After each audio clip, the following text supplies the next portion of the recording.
avec la sortie très attendue du film Kaamelott aujourd'hui. Oui, passe sanitaire ou pas, il risque d'y avoir du monde à se ruer dans les salles tout à l'heure. D'ailleurs, le film a déjà battu un record avec 200 000 vénards qui ont assisté hier aux séances en avant-première.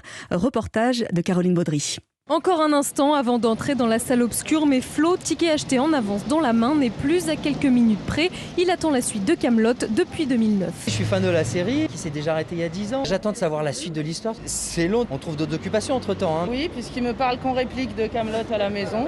Dans la salle bondée, noir, générique et retour de l'univers Kaamelott. Où est Arthur? Ses costumes d'époque, son humour absurde et ses acteurs, des historiques de la série. Et puis Alain Chabat, Christian Clavier, Audrey Fleurot. Et 2 heures plus tard à la sortie, autant d'avis que de spectateurs. Les images sont très belles, c'est vraiment comédie d'aventure.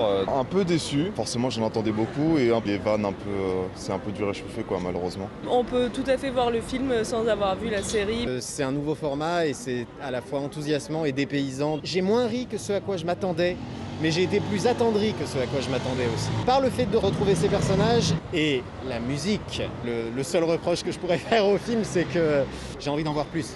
Tous confient avoir déjà en tête la sortie du 2e volet de cette trilogie annoncée. Voilà, les fans qui vont se ruer sur le film aujourd'hui, il vaudra peut-être mieux réserver votre place. Sans transition.